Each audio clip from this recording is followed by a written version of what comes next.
Welcome to The Trader, a Traitors podcast. My name's Matthew. I'm a writer working in TV development, and I am a 100% faithful fan of the multi-award winning hit TV competition series The Traitors. This podcast features deep dives into every episode of the show, as well as interviews with contestants on the way, I promise. And this is season 7 of the podcast, dedicated to series 2 of The Traitors UK. If you're looking for the Traitors US coverage, that's running concurrently, and a new episode will be with you this weekend. On every edition of The Trader, I'll be joined by a special co-host who'll help me break down an episode of the programme, hopefully have some laughs, and maybe even betray me. Now, I often start with the TT News segment. That's Traitors updates from around the world. But at this point, I only really have one item today, and it's incredibly relevant to my guest today. So I'm going to power ahead and introduce them.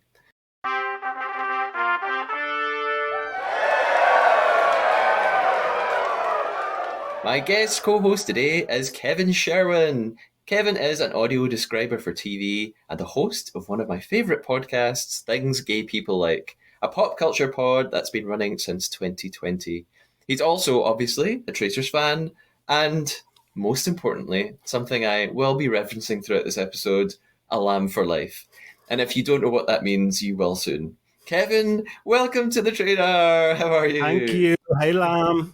Delighted with that intro. Thank you very much. And yeah, we're here to talk about Mariah Carey, and I can't wait. That's all we'll be talking about. Sorry, listeners. And you've just cleared up what I meant by lamb for life. So, what is a lamb, Kevin? What does this mean? Yes, well, a lamb is member of the Lamely, hashtag lamb for life. And it is the collective term for a Mariah Carey fan. So the group of Mariah Carey fans is the Lamely. And she was the first person to do that. Everyone's coining their fan base these days. She was the first one. And yeah, one of the things that I've discovered about you in our communications over the last while is that you're a massive lamb as well. And I love that for you and both of us. Yeah. Yeah. And actually, I was sort of outed with, I say outed, it's not a shameful secret. No. I think the very... Stay triumphant.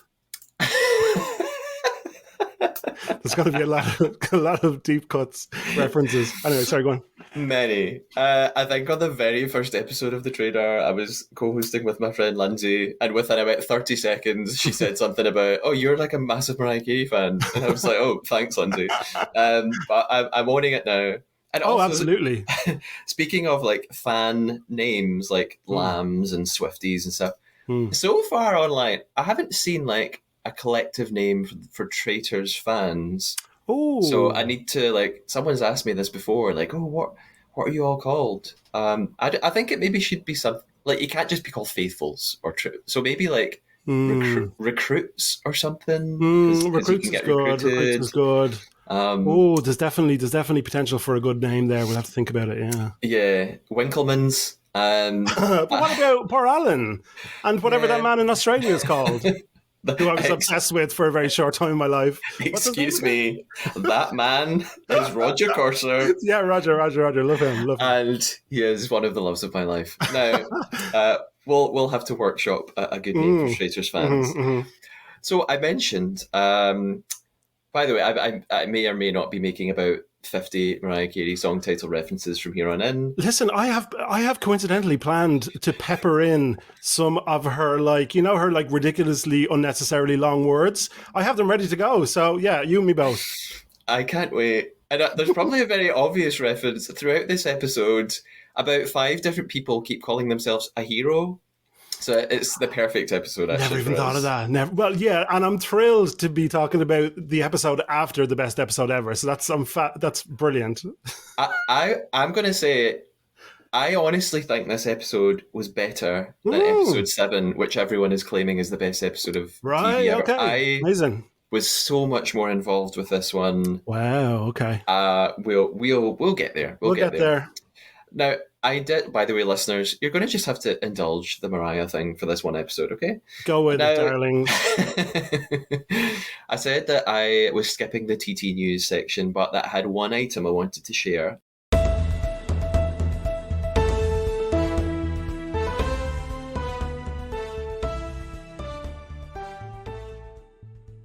according to the Irish Times and various online sources, Uh-oh. RTE is developing an Irish version of the Traitors. Stop. Yeah, apparently due to financial constraints, it hasn't been fully commissioned yet.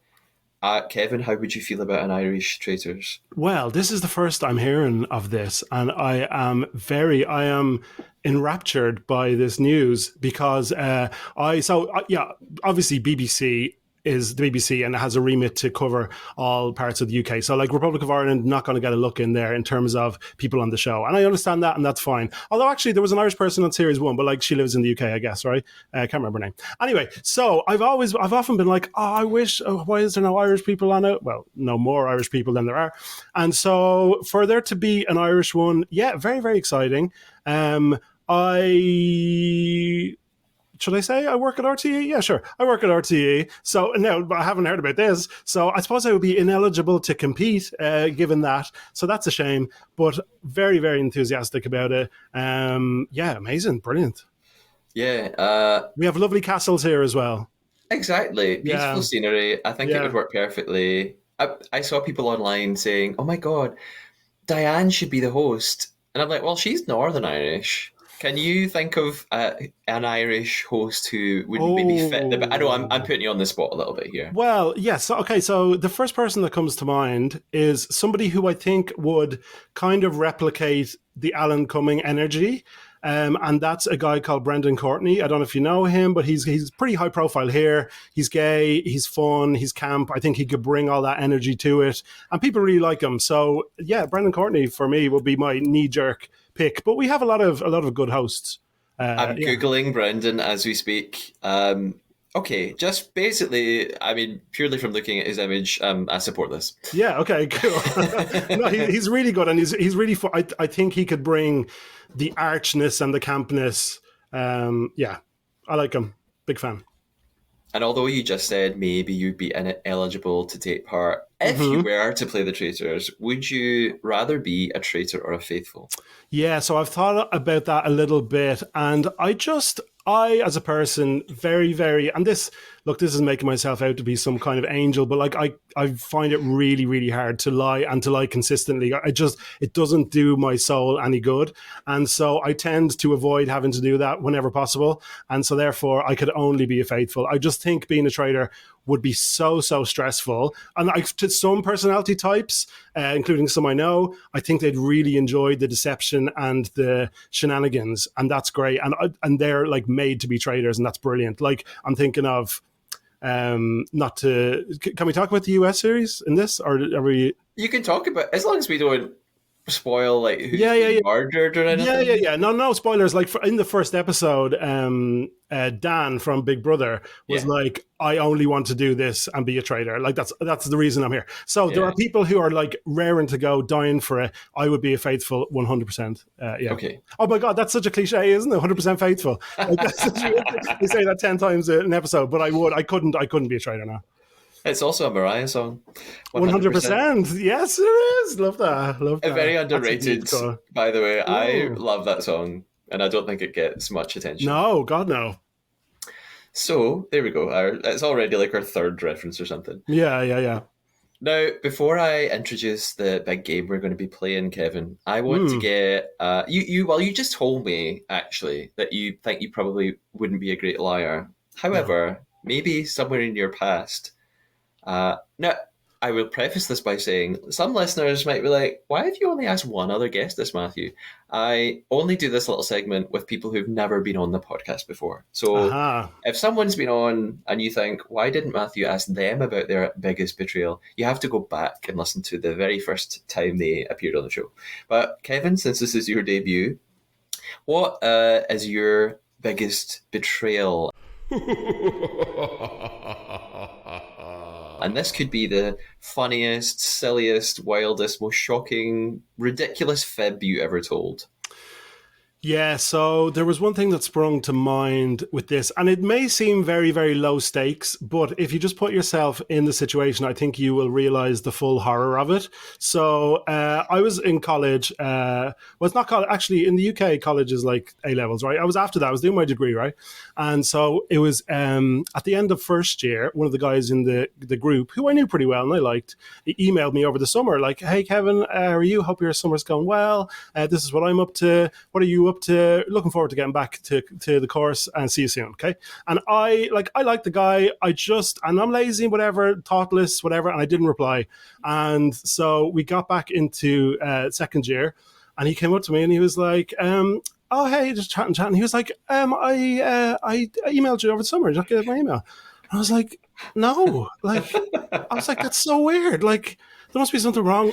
I think Gmail was like in its early days. I was like, there must be something wrong. That's so mad. God, I'm sorry about that. No, I didn't get it. And he was like, "Oh yeah." And then we got on with things. And then like a lot of our classes were in a computer lab situation. And you may be able to see where this is going. And so, so there I am on my computer with my email inbox open, and I just hear, "There it is." No. red in my inbox. I was like, "Oh God!" And yeah, I just had to. I heard like, "There it is," like reverberating around my brain, and that's my reference. And I had to just be like, "Yeah, yeah. Listen, I was really busy and I just didn't get a chance." And he was like, I was busy as well. Like, that's really fucking anyway." So yeah, it was really bad. And that's the biggest, not the biggest, but it's the one that I want to talk about on this podcast. I still cringe when I think of it, like just completely being caught out like that. Yeah, that's Oh, awful. yeah. Although if I was him, I also would have. I wouldn't have pointed it out. I would have just died inside and Oh yeah, you don't pretended I want hadn't to. seen it. Yeah, true, true. But he's a very he was just a very like lovely, honest, on the surface kind of guy. So I don't think he would be like. I think he just says it as he sees it. And he was like, "Oh, there's my email that you read and didn't reply to." So yeah. So sorry to you if you're out there listening. Email me anytime. I promise I'll write back this time. I have to say, Kevin has always replied to my messages Yeah. online. Well, there you So go. I've changed. I'm a changed man. Yeah. now it's despite you saying you maybe aren't a great liar, we are going to set up our own game of betrayal and deception. This is the Traitor. Our not so secret mission from here on in is to try and tell one lie to one another. The lie has to be a fabrication or made up fact, big or small, about the traitors, about ourselves, or anything else at all. For example, I could lie and tell Kevin that Mariah Carey herself was approached to be a contestant on the Traitors US, but her pay demand was bigger than the entire budget of all Traitors franchises thus far combined. Obviously, Kevin would not believe this. However, I couldn't say I believed Mariah would be an excellent traitor when my real feelings were that she wouldn't be, because that would be a fake opinion. So we are looking for fake facts as opposed to fake thoughts and feelings. At the end of the episode, we each have to put our traitor hunting skills to the test and decide what we thought the other person's lie was. Kevin, do you feel up to this challenge? I'm up to the challenge, and I just want to say that a certain female entertainer on Sony, whom we don't know, would be a good trader, but Mariah wouldn't. She's too honest. No idea who you're referencing there at all. Now, just a heads up, by the way, I'm generally terrible at this game as well, even though I created it and every week I big it up. I then just fail. So there's no pressure, actually. You Cool. will probably win. I'm just going to say that right now. And our game begins now, and we are ready to dive into episode 8 of the Traitors UK Series 2. Almost forgot what episode it was.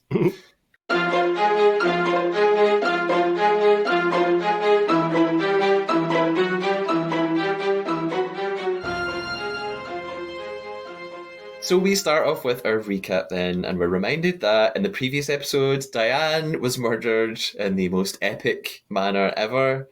Miles was the second traitor to be banished, not without Harry planting a little sneaky seed with Zach about Paul. Paul overreacts and cries a lot. Do you think he deserves a standing O? Oh, you've ruined what I wrote in my notes. I have down cheers, toast, bravo to Paul.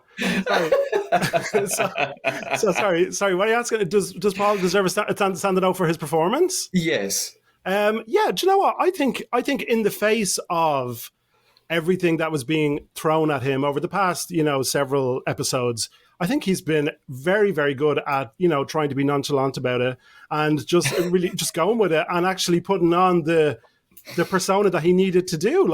And there's been, let me say, there's been a lot of anti-Paul stuff going around. I like the guy. I think he was great on the show. And yeah, anyway, sorry. But anyway, so yes, he did deserve a standing out. Yeah. Okay. And he took his bow eventually. Nice use of nonchalant.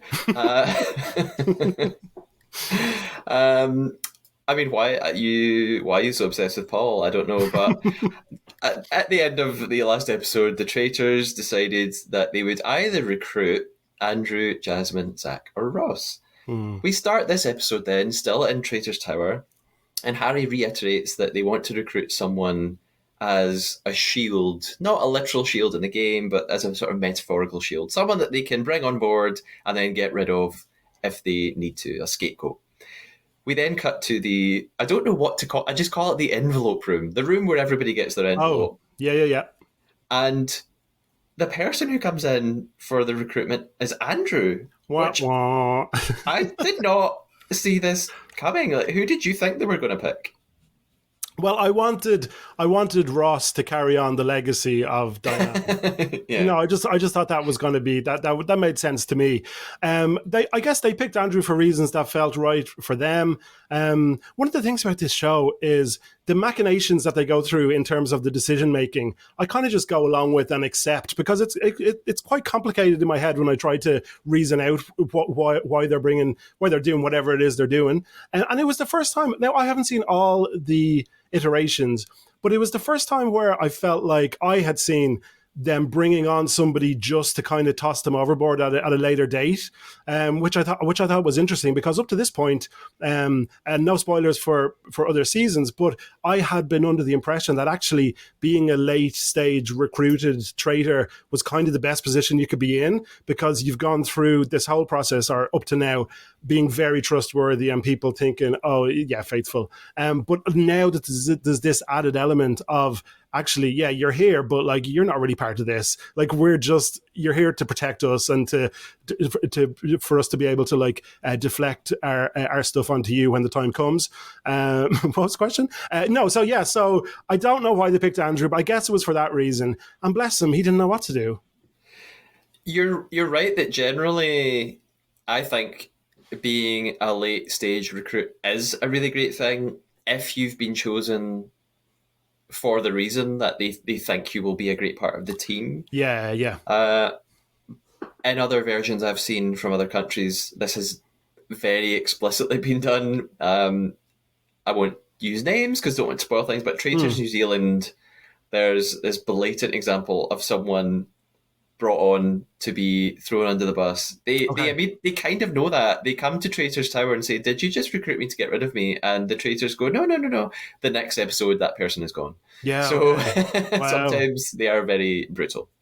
Is there a precedent of, because one of the things that Andrew was worried about, he was like, oh, I'm just going to get killed if I say no, right? So is there a precedent of that actually happening, to your knowledge, where somebody refuses and then they're probably just gone like straight away? Is that a thing? That sort of happened in Series 1 of Traitors UK. Yeah, true. Someone refused the offer and it didn't fare well for them. Actually, every other version I've seen, the people who are offered the recruitment always accept. I've never... And I haven't seen all the different versions. Oh, okay. But in the English-speaking versions, I've never seen anyone else refuse it. Okay, interesting. Okay. Yeah. I thought that it would be Zach that they picked, and my guest on the previous episode, Joe, he thought the same as you. He thought it would be Ross. So I was very surprised with Andrew. Me too. So back in Traitors Tower, we see Paul worrying that Andrew will realise why he's been brought on, which makes me think, well, why are you doing it then? Just don't recruit anyone. Yeah. And we cut back to Andrew, who's debating, what if I say no? And he's generally worried about turning on his friends. Luckily, he realises that probably the best thing to do is just to join the traitors. And he mentions this idea that, well, if he refuses, he'll probably end up murdered. This is this sort of common bit of traitors discourse that people recognize. If I say no, I probably won't last long. And I think the reason is, if they go back and tell everyone I was offered recruitment last night, but I said no, it almost proves that they're faithful, and the traitors don't want people around who are almost certainly unfaithful. Oh, yeah, because like, why else would you come out with that? Yeah, okay. Yeah. Although in Traitors US season one, Oh, I was this just going to say, yes. someone tried to pretend that they'd always been recruited, and they No. made it up, and nobody believed it. Yeah, And just like immediately, that's dodgy. That's sketchy. yeah. Yeah. So Andrew takes on the challenge. Then he takes the oath with Claudia. By the way, it's another man, which is like a bit boring to me. Yeah, same. Yeah. He arrives at Traitor's Tower, and I actually matches their height for once. I'm so used to seeing Paul tower over other Oh, people. that's true. So it Yeah. was like, oh, another tall person. It's I think it's a great reaction when he takes the hood off and they take Mhm. the hoods off. He's truly speechless. He says he's mind blown, maybe even mesmerized. He mentioned, and he he even asked them if they've been recruited because he can't believe that they've been traitors from the start. Mm. He then immediately asks about Ash and Miles, and he's sort of like, "Well, you turned on them. Are you going to do that to me?" What I had noticed, I thought in his body language was he was very much directing it towards Paul, like Okay. rather than Harry. I thought he kind of just assumed Paul was the leader. That was the Which, dynamic. Yeah, yeah, yeah, yeah. I was fascinated by, and this is like a production thing, but I would love to know your thoughts on. There was this moment where Andrew takes off his hood, and the other two are just still standing there with their hoods on, like looking down, like he's like, "Hello, hello," and like, but then the synchronicity of them taking it off. I'm like, is there somebody given a 5 4 3 2 1? I'd love to know what the production side of that is, but it was very slick anyway how they both did it at the same time. Like the reveal was great. Do you know anything yeah. about what they do? It's funny because I was thinking through the exact same process watching it, and I just assume there is someone on set there, Mm. and yet just does exactly that. I think they'll go like 3, 2, 1, traitors, Yeah. hoods off, Okay. Okay. Okay. and then obviously cut out the audio of that Yeah. Yeah. Yeah. because they want it to be this sort of perfectly choreographed, exciting moment. So I Mm. think they're probably very directed. Like, Andrew, go in with your head down. Here's where you're going to stand. Don't say anything. I think they'll really be guided through it bit by bit. Yeah. Yeah. Fair. When Andrew asks them, are you just gonna throw me under the bus? Of course, they're like, no, no, never. We would never do that to you. And Harry tries to give him this fake reason why they recruited him. He's like, you were the strongest player. And we cut to Andrew's interview where he's like, I kind of know why they've brought me in, I think. Mm.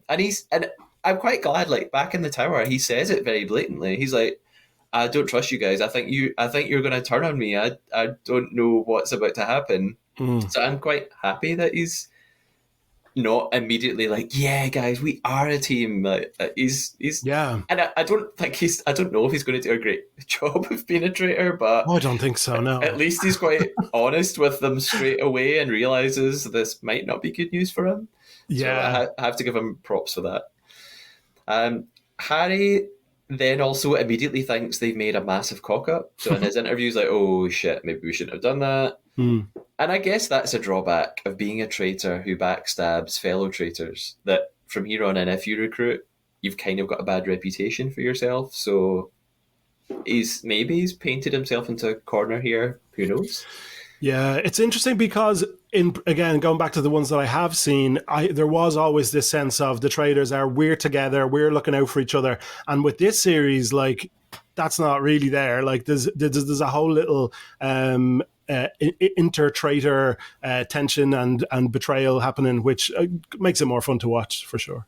Yeah, and I think it's a symptom of the fact that it's a second series, and they will have seen how it works now. I wouldn't be surprised if they've watched other versions too, and they've Of course, yeah. really pieced together how you can play it very differently, as opposed to just being a strong traitors team through and through. Yeah. At breakfast then the next morning, Harry and Paul are the first to arrive. and they discuss Andrew's bad reaction, and they're quite bitter about it because one of them says, "Well, no one forced him to say yes," which made me laugh. Jazz reflects on how wrong he was about Miles. Thank God he's still confident about Paul, though. I was worried that Jazz would now be like, "Oh, maybe I was wrong about Paul. I'm going to back off." But no, he's still on Paul. Thank goodness. Zach arrives, and he says this funny thing. He says, "I can see we're through the trees." That's not a phrase, right? No. Like there is a phrase like we're through the thick of it, or Yeah. you can't see the wood for the trees, but There's wood for the trees, and there's through the whatever the worst of it or whatever. Yeah, but we're not through the yeah, trees now. Zach, I no. can see we're through the trees. I was like, okay, Through the rain. through,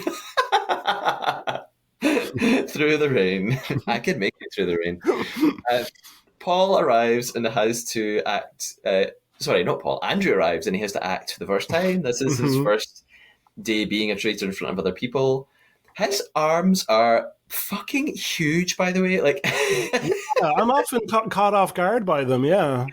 like I know we know he's huge, but there's an interview shot of him like sitting in this weird position. Mm. Like he's like the Hulk. He's enormous. Like it's wild. And it's funny because in my little notes around about this point, I wrote, "I fancy all of them," which is just, is that good podcast content? Because I'm just like, all of them, yeah. That is fine. Later on, I'm gonna like talk about all the people I find hot. So it's fine. Good. I do have a ranking. I have a top 3 anyway. Yeah. Excellent. I wonder if our number one will match. So Charlotte and Ross are the last to arrive. Well, or last that everybody thinks one of them will be murdered. Of course, they both walk in, and it's obvious to us what's going on. Everyone basically figures out, right, there must have been a recruitment, which makes sense because they've just banished a traitor. And they start theorising about how many traitors there actually are. There's a repeat of this classic moment that I just talked about in the last episode, and it's the what response. What I mean is when a traitor is asked a question off guard by someone and they don't know what to say, they pretend they can't hear. So Ash did it in like episode 1 or 2 when Sonia was like, "Are you a traitor?" And she was just like, "What? I can't hear you." Miles did it in the last episode when Diane was like, she's like, "You gave me a drink last night," and he was just like, "What? Sorry, what?" and it happens again. Charlie asks Andrew right beside him, so it's like he can clearly hear her. She says, "What would you do if you got asked to be a traitor?" And he just goes, "What?" Sorry, Charlie. Is there someone in the call Charlie? Who's Charlie? Yeah. I'm joking. I'm just being mean about the blonde girl. Oh, sorry, go on. wow. The shade. Oh. Sorry. I was like, yes, of course. That's wow, mean. okay. That's mean. That's me. I'm sorry. I mean, I think Charlie at least stands out more than Molly and Evie. I think they've had so little screen time, and they're probably absolutely lovely, but they don't stand out very much. Yes, actually, now that you mention it, now that I've figured out who Charlie is, yes, yeah, a little bit more, like gregarious going on there. Yeah, sure, yeah, for sure. Yeah. I just wanted to be shady. Sorry. It's fine. You be shady. So Andrew then pretends that he's like way too protective to be a traitor. He's like, I'm a security guard. I just couldn't do that.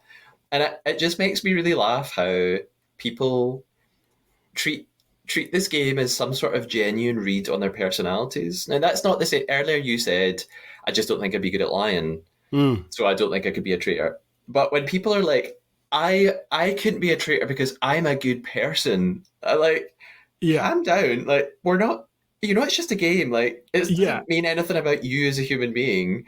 And I would just like to reiterate, I've said this many times on the podcast, and I think people forget. In fact, just like last night, someone had gone back and watched I got a comment on YouTube about an Australia episode, and again, I can't spoil, it was about season 1, and someone was angry about how one of the faithful was treated by a traitor, and they were like, that poor, it's a contestant called Craig, who's a lovely man, and they were like, that poor old man, how could that traitor do this to him? And I was like, calm down. First, the faithful also have to be cruel. Like, as a faithful, you have to banish people every night, and you're actively trying to prevent the traitors from winning any money. So I think you're not any better or worse a person because you're a faithful. So I would Mm. like to just remind people. Yeah, It's yeah. like playing Monopoly and landing on Mayfair and be like, guys, I'm not going to buy it because like I'm very anti-capitalist. So like I'm not going to do that to you guys.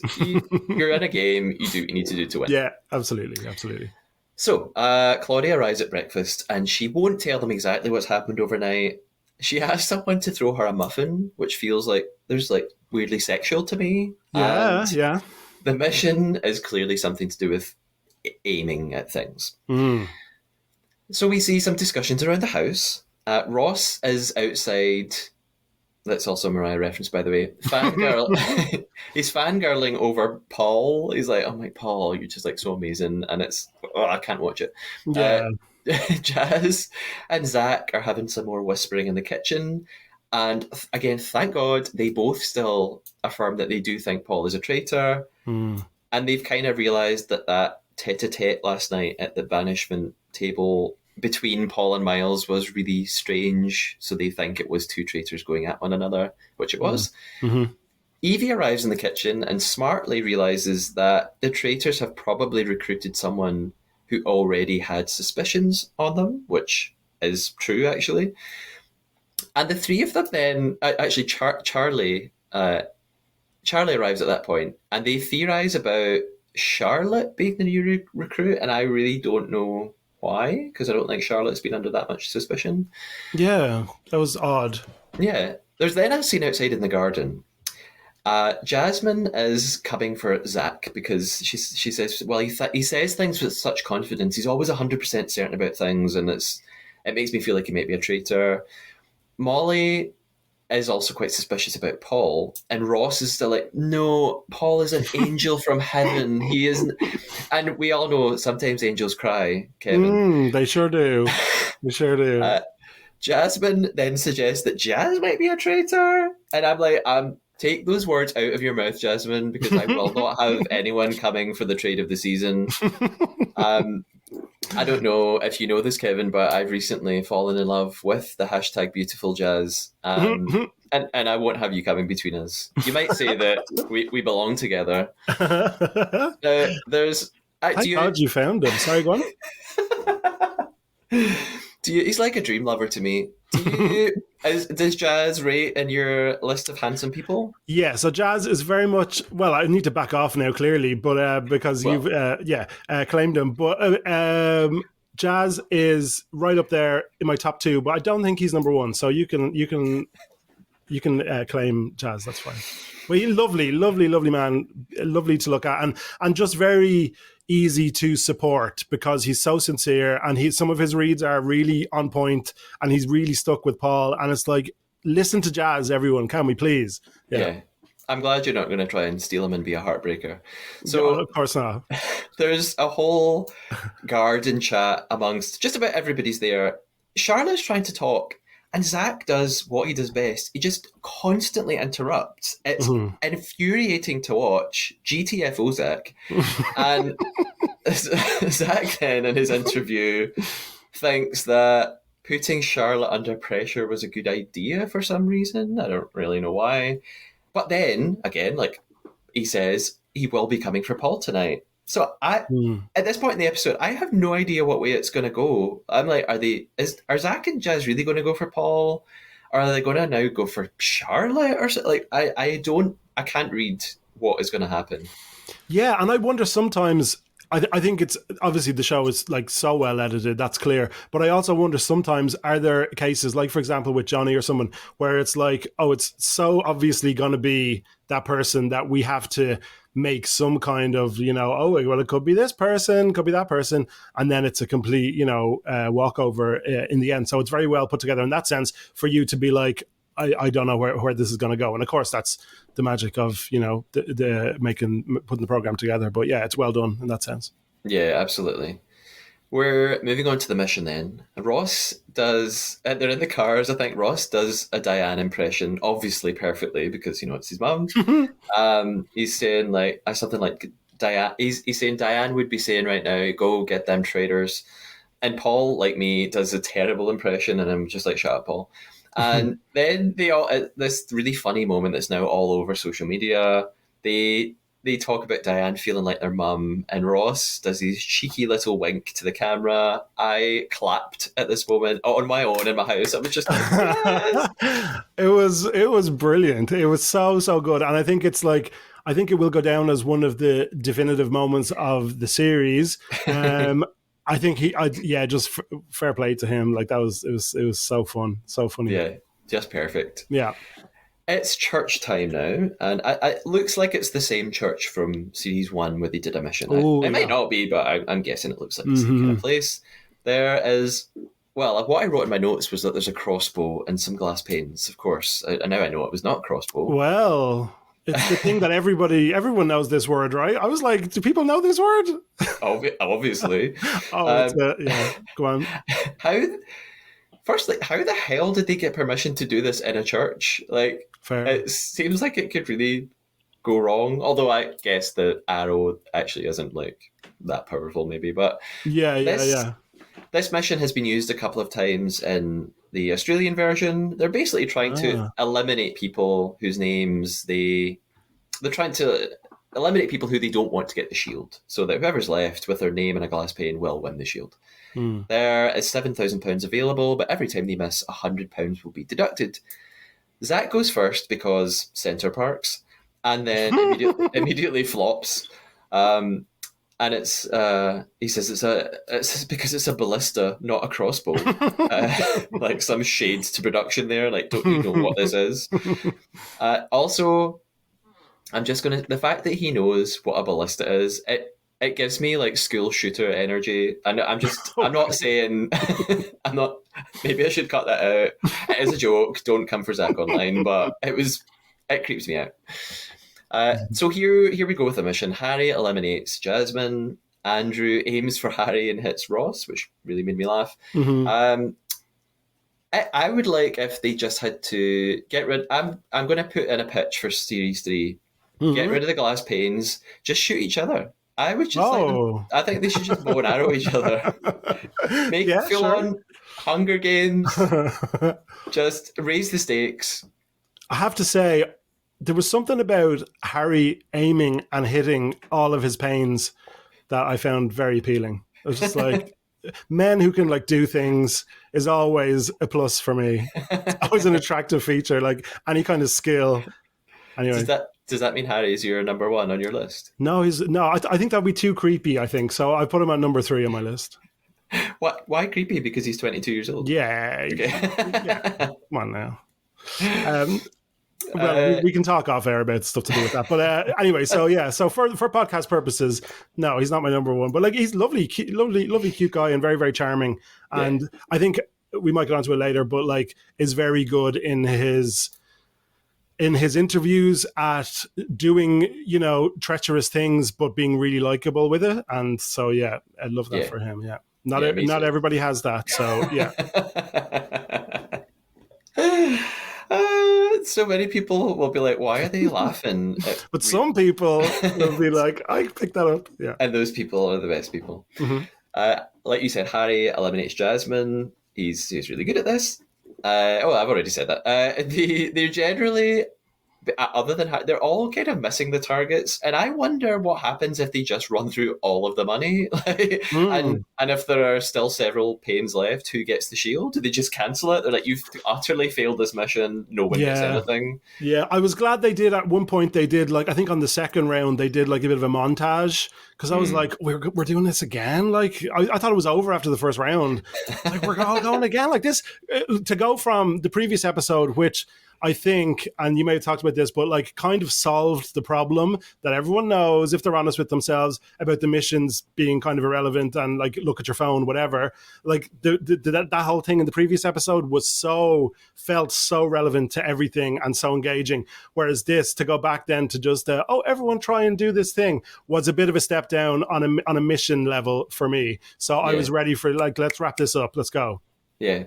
I totally agree with what you said about the last mission. I talked about this on the previous episode, that, it was a mission that felt interlinked with the actual game itself, rather than an utterly separate thing. I think that I don't mind this mission either, because I quite liked the question of like who's aiming for who and why are they aiming for that True. person. So I thought that was could True. still There have an was, yeah, interesting that element. element was there, but they were just like painstakingly trying to go for these. Did you pick that up? Yeah, was that a pun when you said painstakingly? Another Mariah reference.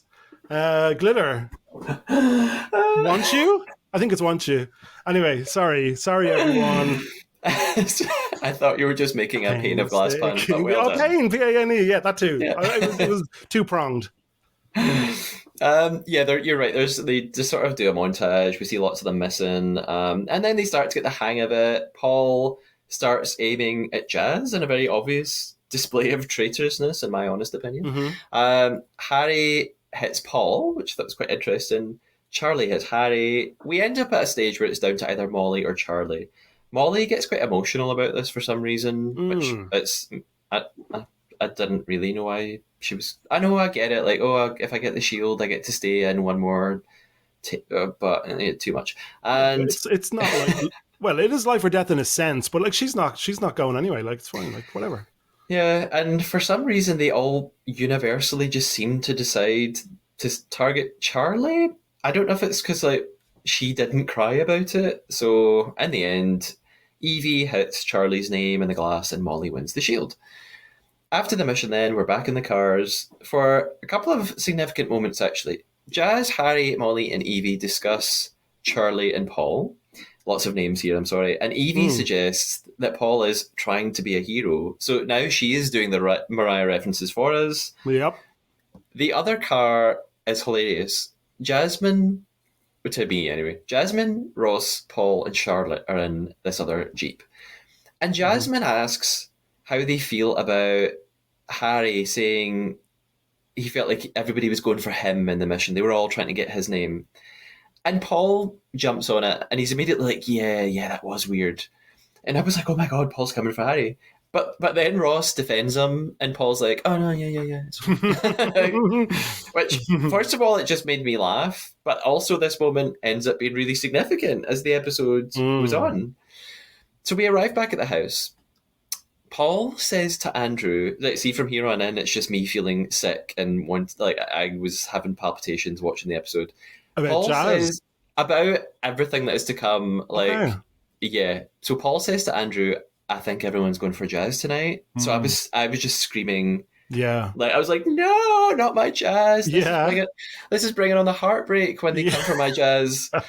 And Andrew still thinks Paul is going to throw him under the bus. And Paul's like, no, trust me.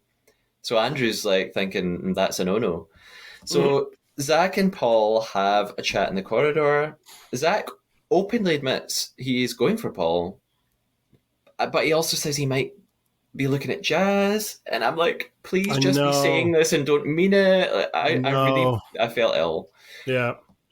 Zach also suggests that Paul got rid of Miles because he was a fellow traitor. And he's totally right. Of course, we know that. But Paul's like, I think you're reaching. So I genuinely felt sick watching it because I was like, oh my God, Paul's going to get away with this again. They're going to get rid of my Jazz. I'm seeing the end for Jazz. This is worse for me than Diane going. I know everyone loves their Diane, but I'm going to say it again. I've said this before. Diane was an amazing sort of character. She was really funny in terms of memeability and everything. She wasn't actually good at the game, whereas Jazz is good at the game. So that's why I want him to stay here. Yeah, me too. I was just hearing his name come up multiple times. I was getting very concerned for his safety, for sure. Yeah, I just had to close my eyes and breathe. Absolutely. Acoustic. Close my eyes. Acoustic. Have we gone past? I just wanted to shout out, and I may be skipping, but I loved Zach saying we're back and we're ready to do it all over again. Did you take note of that? It's one of my favorite memes. It's Jeremy Corbyn coming down the stairs and he's clapping his hands. He's like, we're back and we're ready for it all over again. I feel like that's what he was doing. I hope it was, and I loved it. I appreciate it. That totally passed me by. But that would be amazing if that's what he was referencing. I hope it was. Yeah. Sneaky Harry sneaks into a room with Evie and Molly, and they are trying to eavesdrop on Zach and Paul out in the corridor. So Harry immediately realizes like he should get in on this and sort of read what the vibe is and just go along with it, which I think is very clever.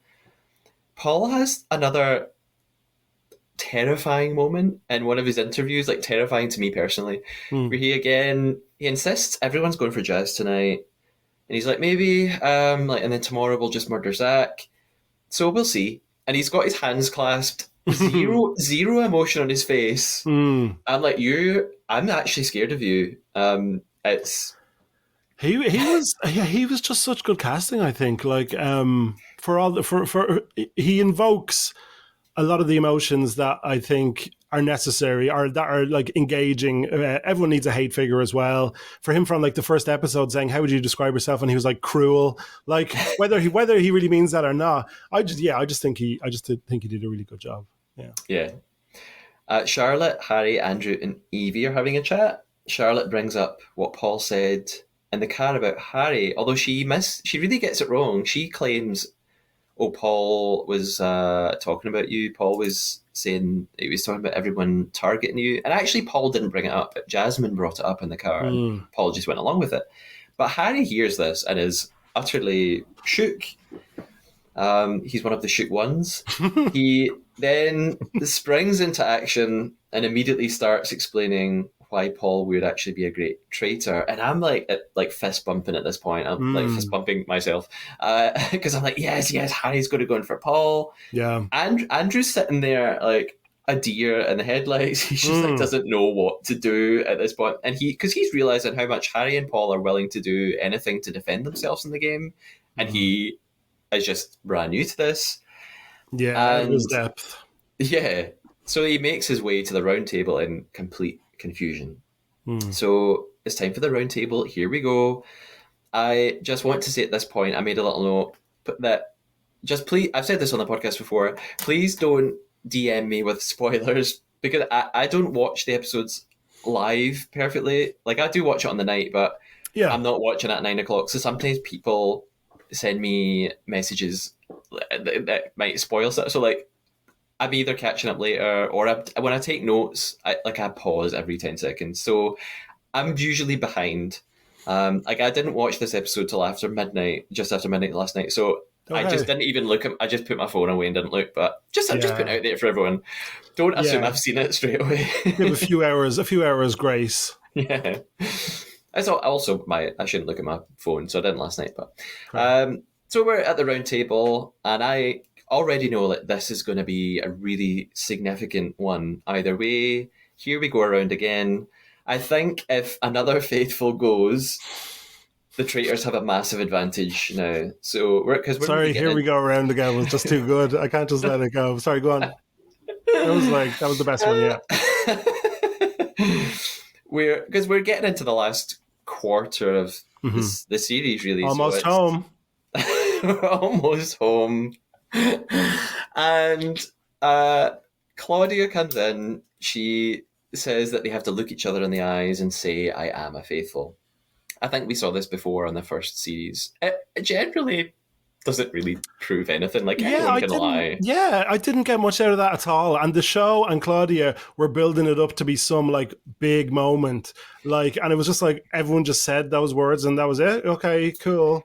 Yeah, it doesn't do anything. I guess it creates like an intense like it's just a sort of, it's like a beat of the show, like, oh, let's watch how they behave, even though anyone could lie really well. And I guess it's maybe they're putting it in there to see, will the players now start imagining things about one another? Like, will they be like, oh, I don't like the way you just said that, I didn't believe it. And like that could lead to something quite fun, but it doesn't really. It could stir things up in people's minds, like, oh, you looked to the side and I know that means. Has anybody, to your knowledge, or have you seen anybody, there's a lot of these body language experts on YouTube and stuff, has anyone actually looked and examined the behaviors that you've seen of like traitors and faithfuls and pointed out little things that point to them being deceitful? Have you seen anything like that?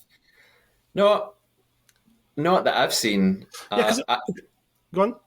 I've not seen anything like that, but although it makes me think about Big Brother back in the day, like original Big Brother, they would have little psychology segments. So that actually I I would quite like that on maybe Uncloaked if like a psychologist came in and did a little section on I interpreting would, people. yeah, because I'm quite a gullible person, to be honest, and I don't think I'm very good at spotting deceitful behavior, but I find it really interesting when people are able to say, the micro expressions of people who are struggling or, are struggling to be truthful. Obviously, Miles walking into the breakfast room in the previous episode, that was quite obvious, his shock at seeing Diane. But yeah, so that's just something that I would be interested to kind of see, like look at the behaviors, because everybody's imagining they're seeing things in other people's behavior that points to them being dodgy. But I would like to actually see, are there actual, in terms of human expression, are there actual little moments here that are giving themselves away, even if whether people pick up on it or not? So yeah, Yeah. that would be great for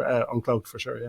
Yeah. Although I think actually what you might end up finding, a lot of psychologists or behavioral experts would say the opposite of what I think a lot of experts would say actually it's really difficult to tell when someone's lying, Okay. and a lot of the myths about body language are probably not true. Okay. So it's as a player, it's not a great thing to rely on. Yeah. You can utterly misread facial expression and body Yeah. language. So And like everyone's on the telly and in a really stressful situation. So everyone's going to be fidgeting and doing things that you would otherwise say this indicates, untruthfulness or whatever. yeah, like I may have lied to you at some point already. I may not have told a lie yet, but I Do you may know, have. it's very stressful trying to think about that game. I'll just say that game, and I'm like, there's this whole other layer of thinking that's going on. I'm only used to one layer of thinking at any one time, and now during this, I'm like, what? Where's his lie? Anyway, continue. So at the round table, Charlie wants to start. She says she's been battling with something, and I don't know where she's going with this, but she turns and accuses Charlotte of being a traitor because she says Charlotte was very vocal about the poison chalice murder not being associated with a drink, and she was too defensive when Zach interrogated her outside. I sort of thought, yeah, no shit, she was defensive, like Zach wouldn't shut up. And Charlotte then explains, well, Zach was just very annoying and he wouldn't let me answer. And she says, well, as for the poison chalice thing, I had given out drinks that night, so I didn't want to come under fire. So yeah, I was like, I don't want people to come for me when we didn't really know if that was how the murder worked, which I thought was fair enough. And Charlotte then theorizes about why she's not been murdered. She says, there's got to be a reason why I'm still here, because I don't know why I've escaped. And I think the only answer is that I'm probably very close to a traitor. And then she turns to Paul to accuse him. And I was like, Jesus, please, oh Jesus, oh what a wonderful child! Please let this be a great moment. She says, "There's no smoke without fire," and he's been too close to various questionable situations. And then That was the worst one you did, but it was the funniest one, I think. Go on. Harry then has this perfect moment. He jumps in and he says, "This sets me up perfectly." And I again was alone in my house, but I was like squealing and clapping because I just loved thought, it. "Here we I go." loved it. Yeah. And he says he's like, "Well, in the missions, you were talking about me in the missions, but I always give my all and I try and do my best. I don't like how you were questioning me." And he says, "Well, also I've been really close to someone, so I've got to go with yourself as well, Paul." Can I ask, when you said "my all" there, was that a reference? Was that intentional? Actually, it wasn't. Okay, fine. Okay. But Sorry, go on. yeah, no, just I was like genuinely like screaming and clapping and pausing the TV and trying to calm myself down. Oh, I'd love to see you watching an episode of this. It's ridiculous. Well, actually, you and I, we figured out we're going to be at the same event at the same place in a couple of next weekend. Oh, am I actually going to watch the finale with you? Well, I think they're screen it. They're showing it on the Friday night, yeah. So yeah, like I think we'll have to watch it with other people. Like it's going to be amazing. So this is the Mighty Hoopla Weekender in Butlin's Bognor Regis. But what I want to ask you is, did you realize that this clashed with the last episode, and what were you going to do? Oh, don't even. Okay. No, I didn't realize.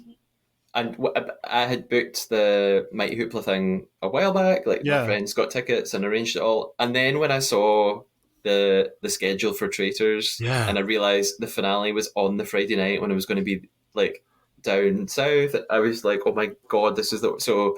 Yeah. It's we'll talk offline about how the hell I'm going to do this, but Okay. it's the worst But timing ever. what I love about it is because they've gone on Instagram and said, yes, we'll be showing the final, don't worry. I just think that is indicative of how huge this thing is and Yeah. how much it has captured people's imaginations. And it reminds me of like when I used to live in London and you'd go out to like gay bars on a Saturday night and X Factor would be playing in every single one because people wouldn't come out if they couldn't watch X Factor. Like, you know, it's just on a level where this organization are like, we have to show this program to people, you know, and I think that's just a great indicator of how this show has really, you know, captured people's imaginations. So yeah. Yeah. And so actually I'm really glad that I'm going to get to watch it in a different environment. Like I think it'll be really good fun to watch it with a big crowd of people, and I will be in my Traitor's cloak and screaming. Will you be in a Traitor's cloak?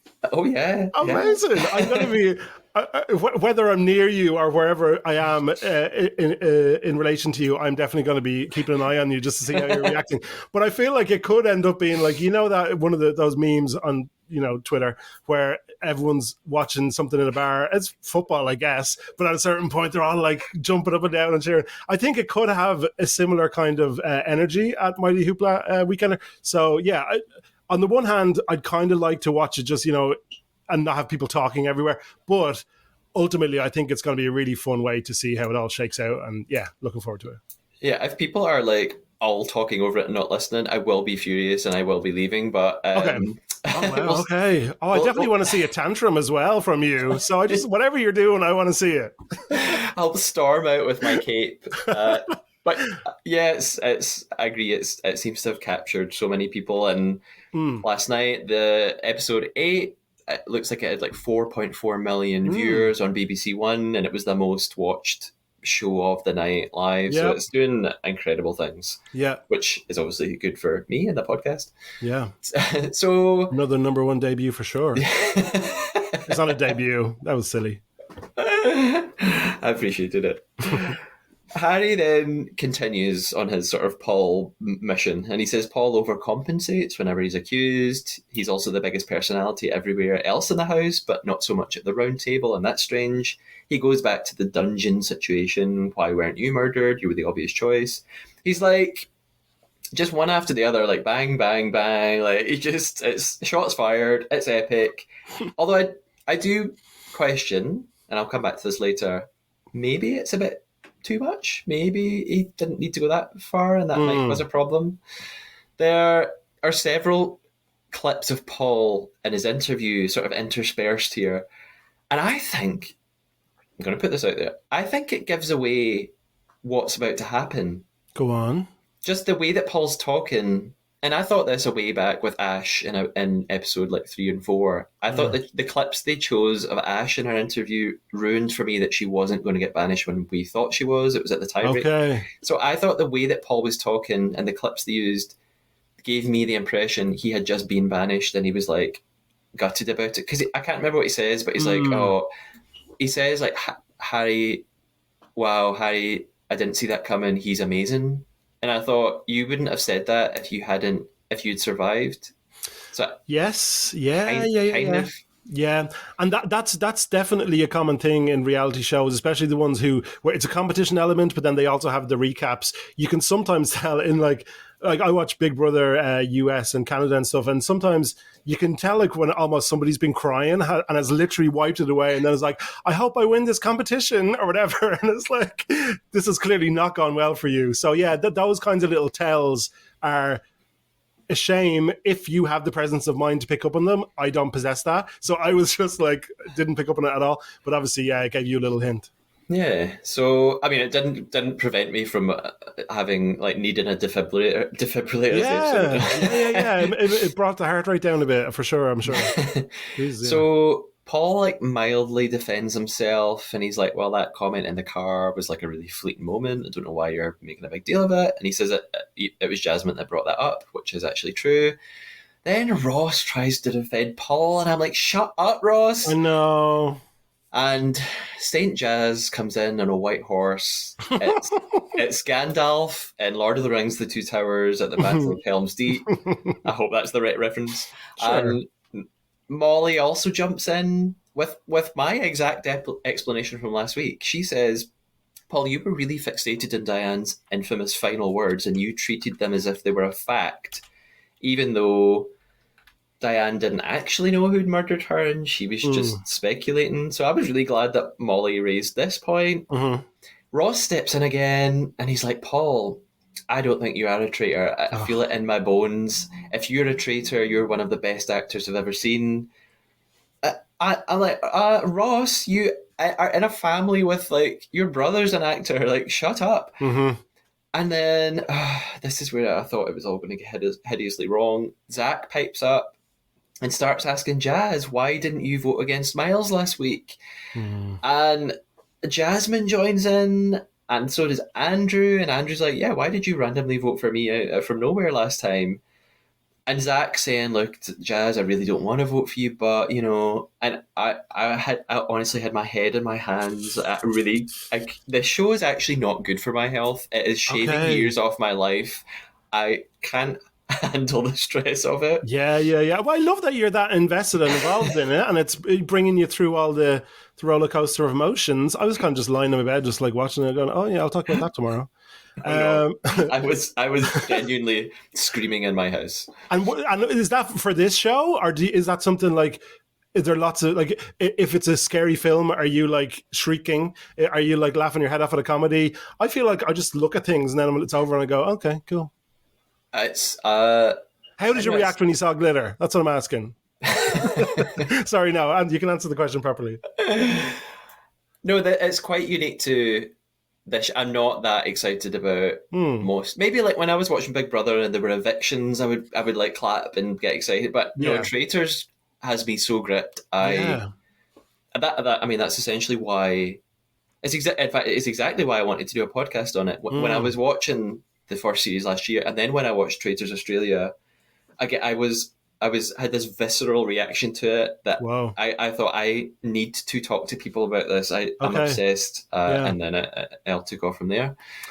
Can I interject and just show my support for lovely Zach? Have I said he's my number one yet? No. Oh yeah, so he's my number one. I think he's so super cute. I think he's so lovely. Everything he says is so. Oh, he's just so endearing. He looks good with his glasses on. He looks good with his glasses off. Big fan, huge fan. Continue. Okay. I didn't see that one coming. Yeah, he's a handsome man. He's good looking. My housemate and I are both Team Zach all the way. He's not my number one, but you. This is a subtle invitation to him if he ever wants to hang out. Sorry.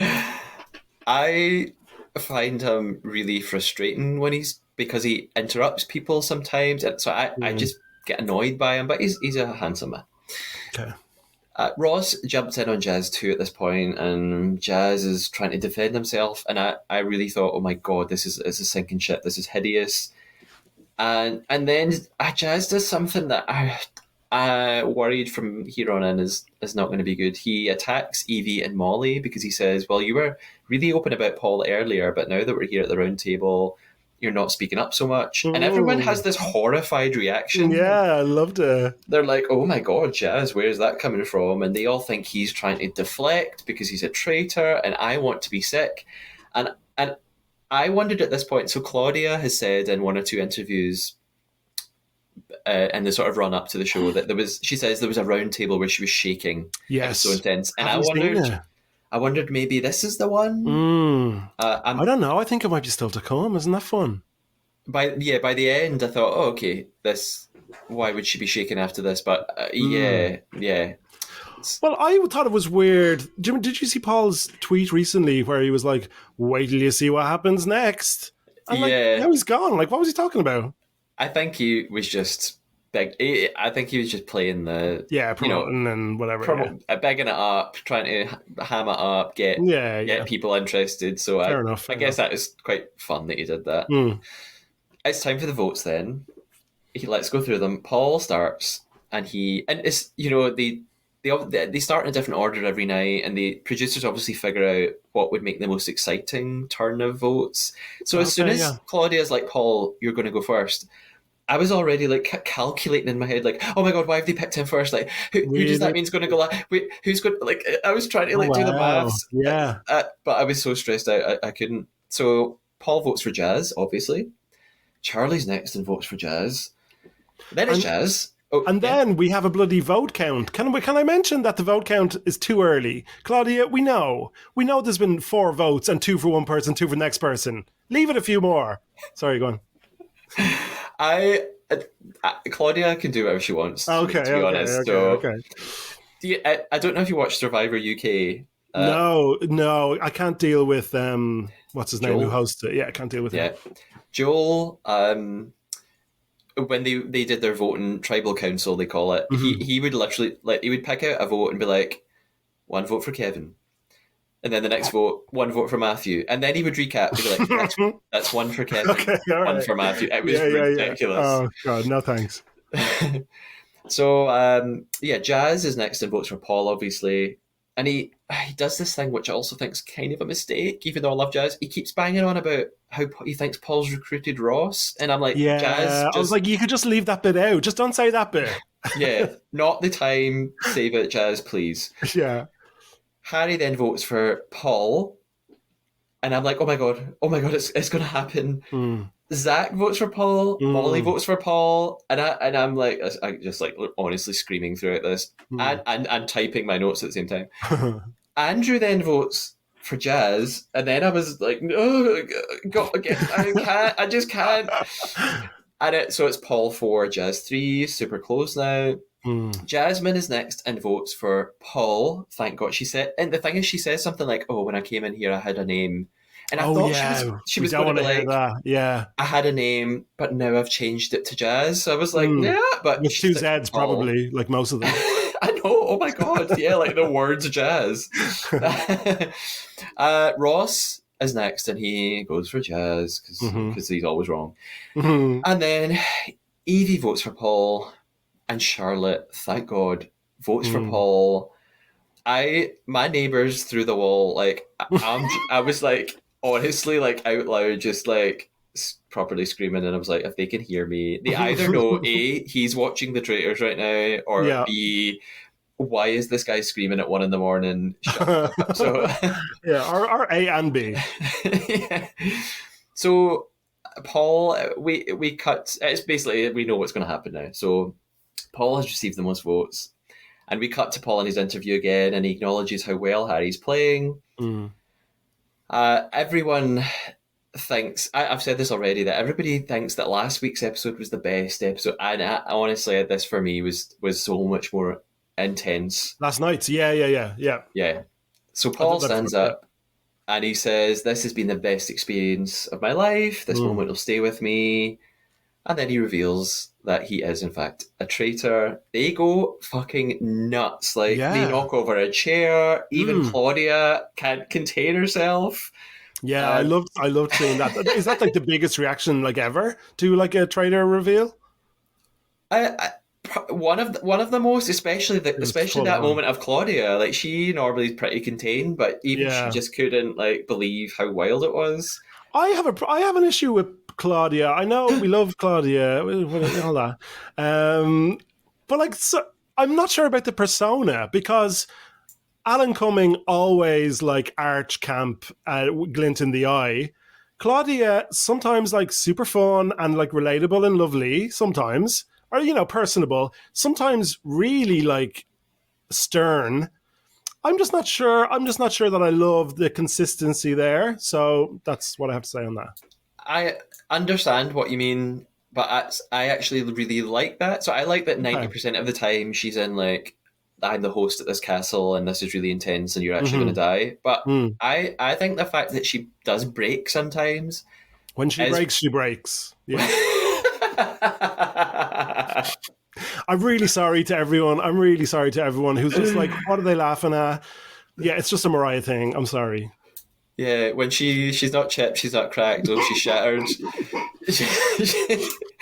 I like that, and I think lots of people like that you get a little chink into like, oh, she's actually Okay. quite loving it, and Okay. I think that's better than Alan Cumming, who is just 100% on all the time. So I think Yeah, it fair.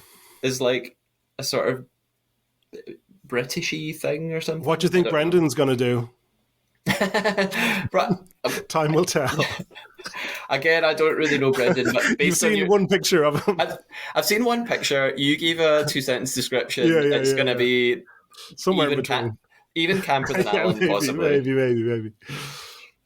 So Claudia, she. In fact, before Claudia says something, I want to point out Charlotte says they're all going nuts, and Charlotte goes, "Best traitor in the world to ever exist," and I Oh, calm was down. like, no. Well, he just got caught, and it's episode 8. Exactly. Mm. So, and also that if that title's going to anyone, it's Harry right now. Oh, But yeah.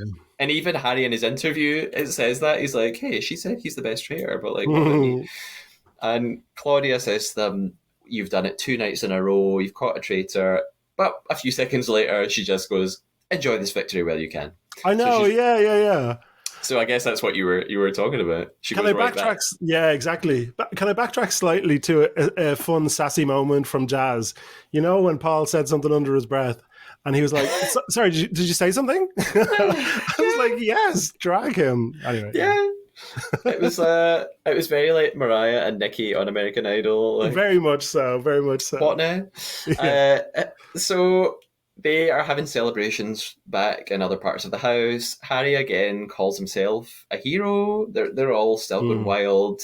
They're congratulating Harry, except Andrew, who just looks like very freaked out. And I guess this is where I'll explain more something that I referenced a few minutes ago. That I'm slightly worried here actually for Harry because Oh. this was Paul just 1 episode ago. 1 episode ago, everybody was Mm. congratulating him, like, "Oh my god, you Mm. got it, Miles! You're amazing." And I'm thinking, has Harry just done the exact same thing? Mm. So, and the next episode will reveal the obvious thing now.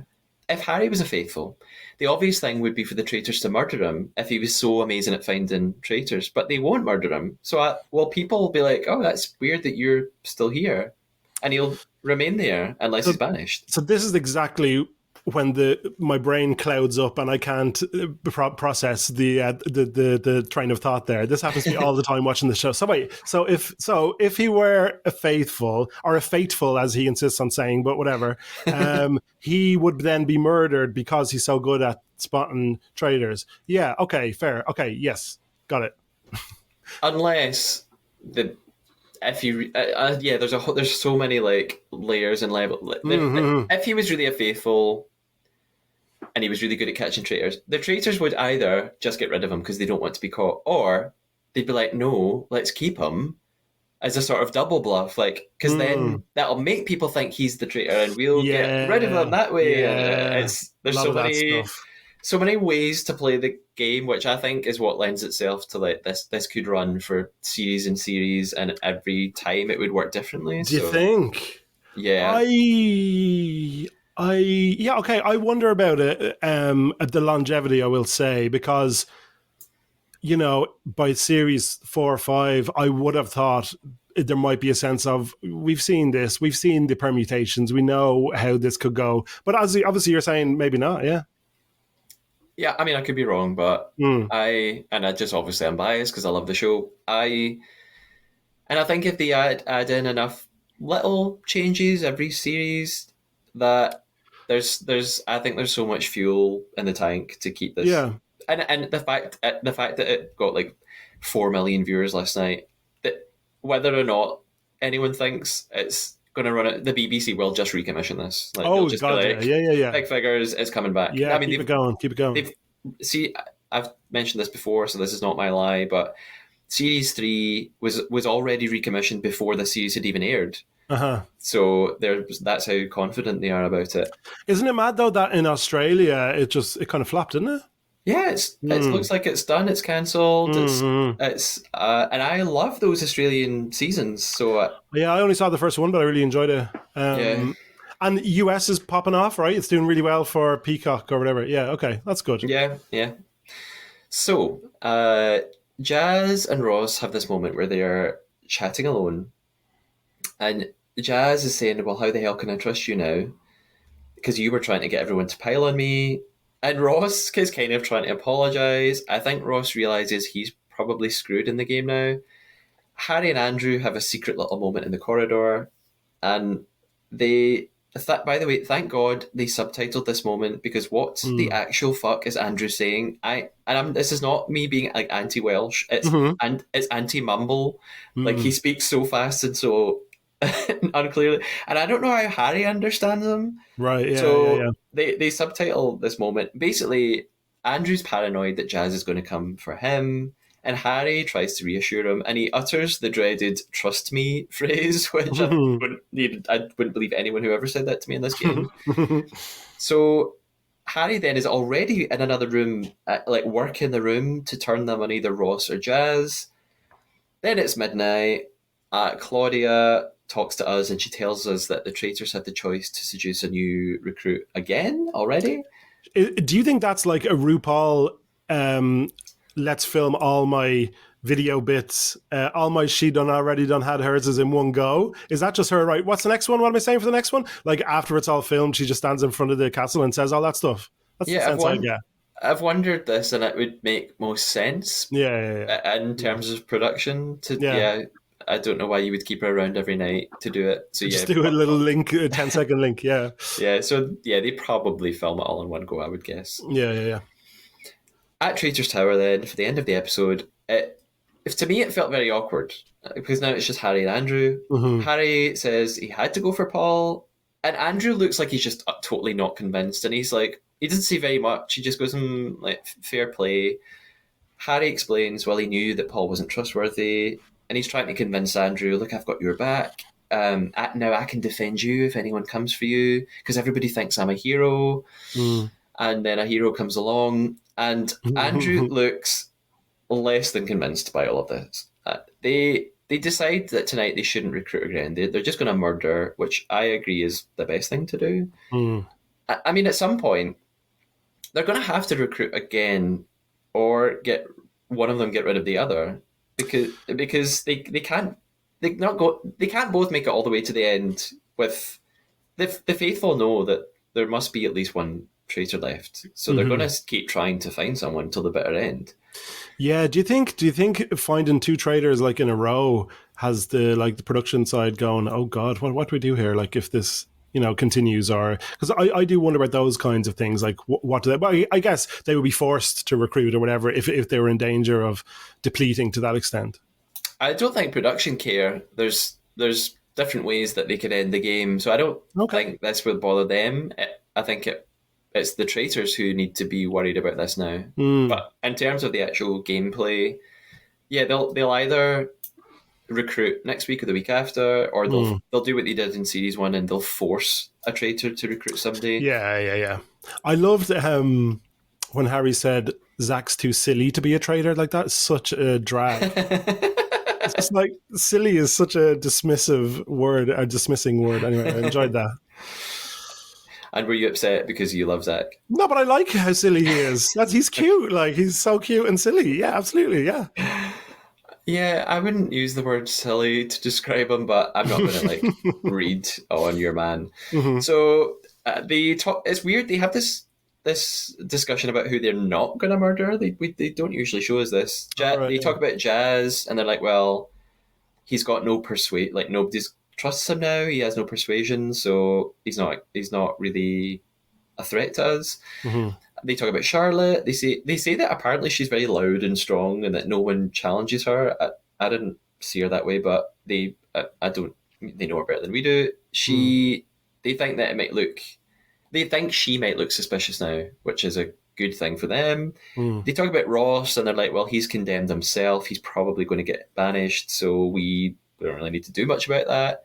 So for the murder, they are looking at either Charlie or Zach. They say that Charlie isn't really a threat, but she's never going to get murdered. Everyone really likes her and probably thinks she's a faithful, so the only way to get her out of the game is to murder her.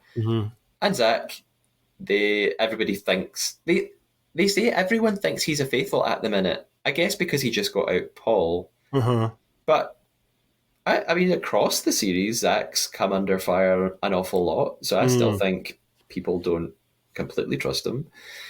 Harry then finishes the episode full of confidence.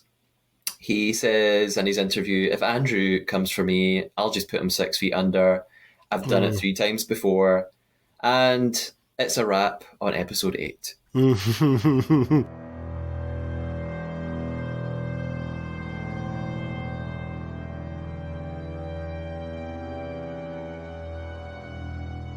So, Kevin, what's your prediction? Who do you think is going to be murdered after tonight? Yeah, so I started recording this like forgetting that my beloved Zach was in danger, and you've just reminded me of that. So I would say, yeah, I'd say probably Zach. I'd say Zach's probably gone. I would say. Okay. Hmm. I think you missed another Mariah reference there, by the way. What was it? I asked who your predictions were for murder after tonight. Oh, Uh, that was a sneaky one. That's a sneaky one. There's a good one though. I predict the opposite. I think it's Charlie who's going to be Okay, murdered. And good. here's why. I think this is why I'm trying to read the edit and the narrative that they're building. I think this is why they made such a big deal in the mission of Charlie being gutted that she didn't get the shield and that Molly did. I think it's to Oh, okay. then lead up Storytelling. to, Yeah. yeah, like, well, here's the result of that. She didn't get that Mm. shield and now she's gone. Okay, Um, she can go. Bye. that's my guess. Yeah. Okay. My other question is about Harry. Do you think Harry is on the fair? Is he in danger of becoming too confident? Yeah. I mean, so I as somebody who doesn't read the intricacies of the show very well, and therefore a great person to have on a podcast about the show, I finished the episode going, he is home and dry. He's going to be standing around the fire thingy at the end. Everyone's going to think he's a faithful. He's going to have this amazing TV moment of saying he's a traitor, and it's going to be incredible. Everyone mighty hoopla, lose their mind. Great. And then, but then I saw online and I looked, and people were like, he was actually given the Paul's like blow by blow of exactly what he did, and it was too specific and it was too correct. And so I'm going to say, because I really want that satisfying ending, that specific scenario, I'm going to say he's okay. But yeah, what you've said and what other people have said online, it does give me pause and makes me concerned for what might happen. Yeah. Yeah. But like, I think it would be the most satisfying ending to the show for him to win as a solo trader. Yeah. Yeah, I'm worried about him, but I'm sticking to what I've said for most of the series now, that I also predict Harry is going to win. I Okay, think he's the good. winner. Brilliant. I'm now going to talk a little bit about something that I feel I have to talk about, and I don't want to talk about, really. It's my Uncloaked, Unwrapped segment.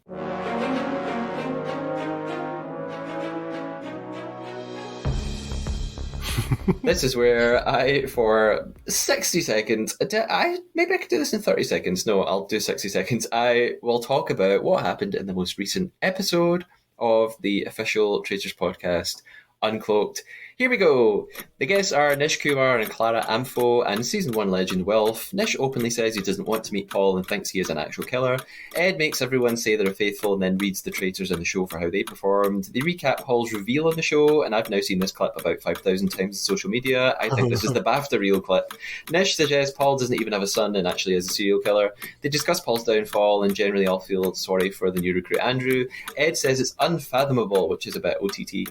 Paul arrives in a stolen sweater from Claudia. Paul basically comes to the conclusion that he's gone because he was too good and Harry was threatened by him. Of course he would say this. Then he literally admits he was reading American Psycho in the castle in preparation for the role. He also describes Aubrey as delicious, which kind of scares me. Ed delivers an actual funny line by telling Paul his 10p win on Deal or No Deal was more than he won on the Traitors. There's no traitor reveal on this episode, which is of course the best part of Uncloaked, because of course no one was murdered and therefore no one to find anything out.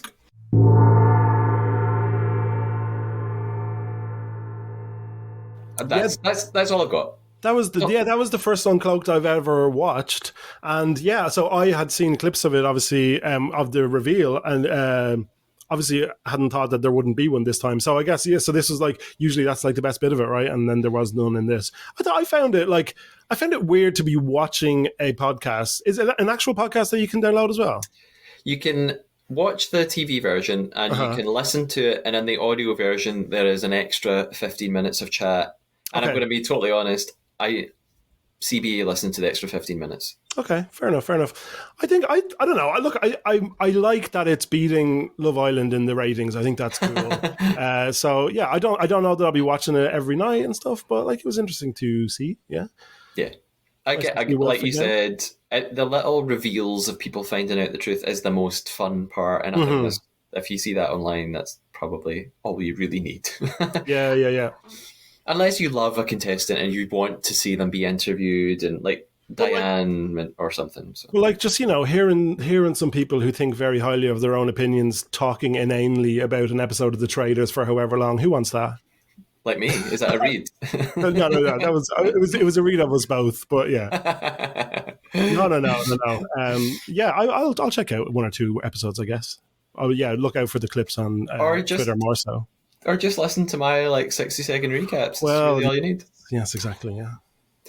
We have a few things left before we finish today. Firstly, I mentioned this at the start, Kevin, that you have a brilliant podcast. Maybe you could tell us a wee bit more about it.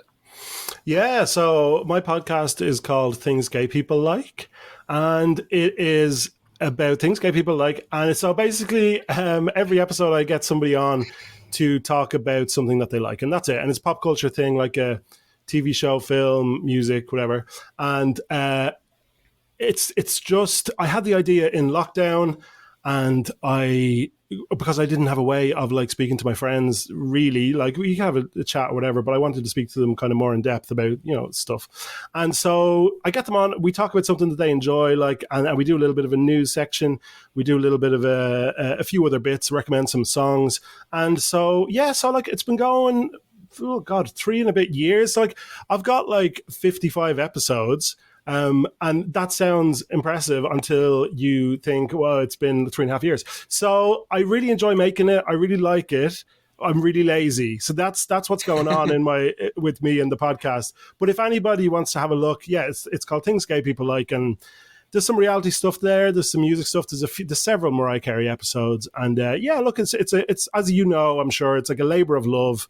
It can be stressful, it can be a lot of work, but it's worth it because we're creating things and putting them out into the universe, and that's a good thing. And I like congratulations to you on your first of all your anniversary, and also on the success of the podcast. That was an accidental Mariah reference, but genuinely, like it's obviously going so well, and it must be, and I know from my own perspective how heartening and lovely it is to build up a little listenership and have these people who care about the thing that you've done, and that's just like a lovely feeling. So I guess we both are experiencing that, and like happy for you and the success of the Trader for sure.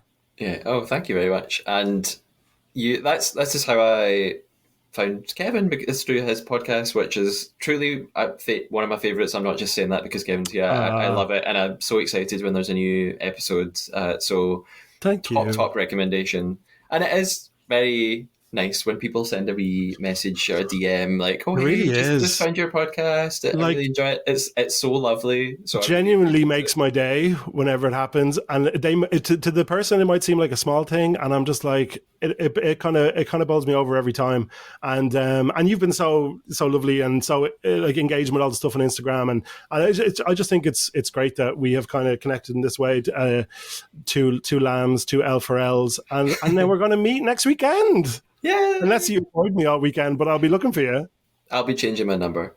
So before we sort of sign off and wrap everything up, we've got something very important still to do. Oh yeah. Because we've been playing a game. We have been playing the Trader Traitor. Ooh.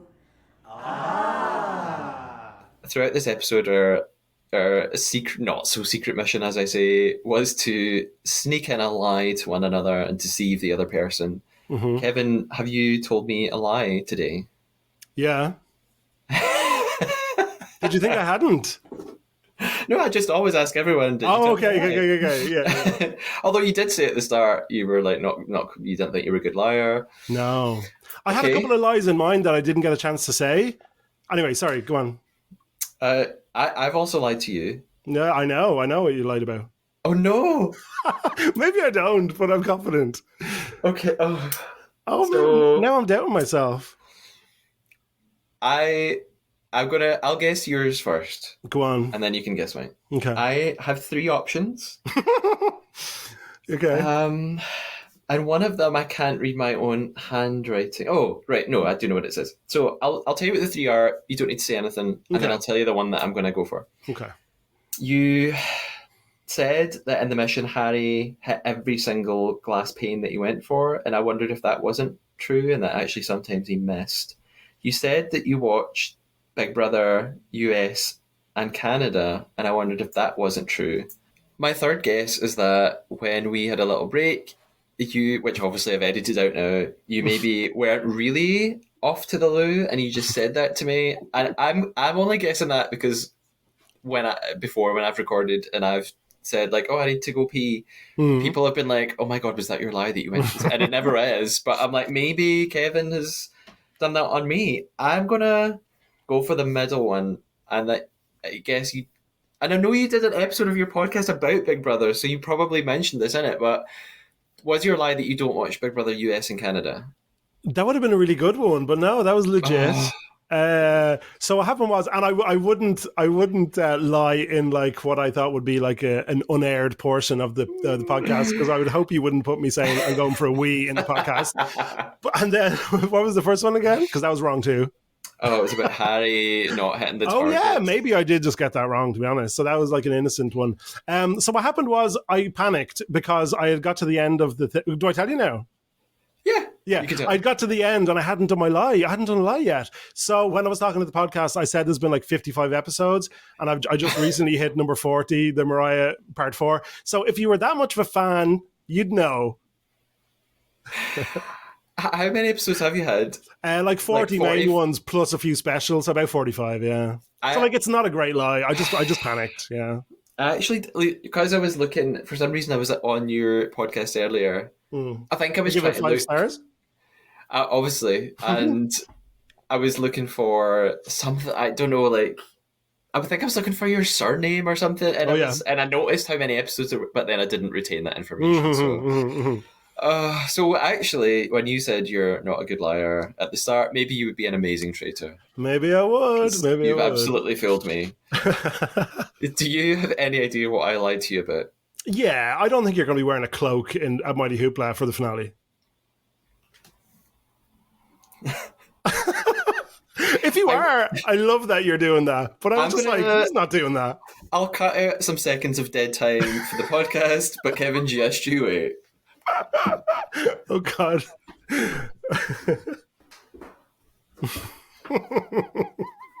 And here's the cloak. I,